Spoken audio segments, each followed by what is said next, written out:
বন্ধুরা, আমি তোমাদের কাছে চলে এসেছি নতুন আর একটা ভিডিও নিয়ে। তো চলো আজকের আমার তত্ত্ব কথাগুলো শুরু করে দিই। তো প্রথমে জানি তোমরা সবাই কে কেমন আছো। অবশ্যই তোমরা সবাই খুব ভালো আছো, আমিও খুব ভালো আছি। আজকে আমি যে কথাগুলো বলবো সেগুলো হচ্ছে নিজেকে খুশি রাখার জন্য কতগুলো উপায় বলবো, নিজেকে কিভাবে খুশি রাখা যায়, জীবনে খুশি কিংবা সুখী হওয়া যায় কিভাবে, সেটার কতগুলো উপায় আমি বলবো। সেগুলো মেনে চললে কিছুটা হয়তো আমরা খুশিতে থাকতে পারবো। তো নিজের থেকে বেশি কাউকে বিশ্বাস করবে না, নিজের থেকে বেশি কাউকে বিশ্বাস করবে না, নিজের থেকে বেশি কাউকে বিশ্বাস করবে না। কারোর কথায় নিজেকে বদলাতে যাবে না, কারোর কথায় নিজেকে বদলাতে যাবে না।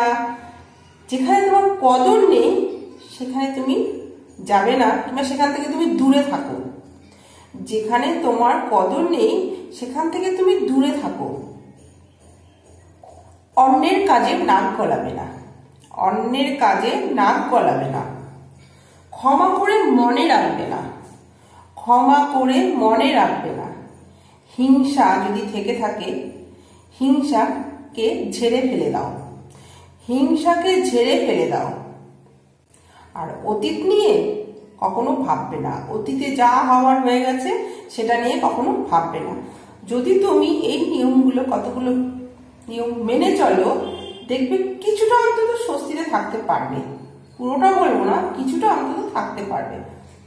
এগুলো আমাদের মনের মধ্যে কুটকুট করে। তো চলো এইভাবে কায়দা করে বেঁচে থাকতে হয়, তা না হলে ফায়দা লোকেরা নিয়ে যায়। এইভাবে কায়দা করে বেঁচে থাকতে হয়, তা নাহলে সবাই ফায়দা নিয়ে চলে যাবে।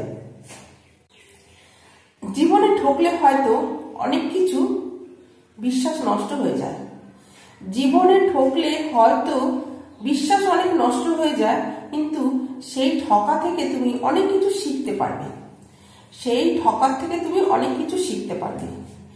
পৃথিবীর মধ্যে সব থেকে ভয়ঙ্কর প্রাণী হলো মানুষ, পৃথিবীর মধ্যে ভয়ঙ্কর প্রাণী হলো মানুষ।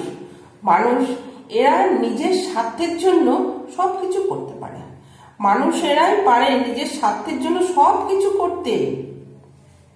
অপেক্ষা করো, ধৈর্য ধরো, শেখো। সহজে পাওয়া যায় না, সহজে পাওয়া যায় যে জিনিস, সে জিনিস তোমার না। তুমি ধৈর্য ধরতে শেখো, অপেক্ষা করো।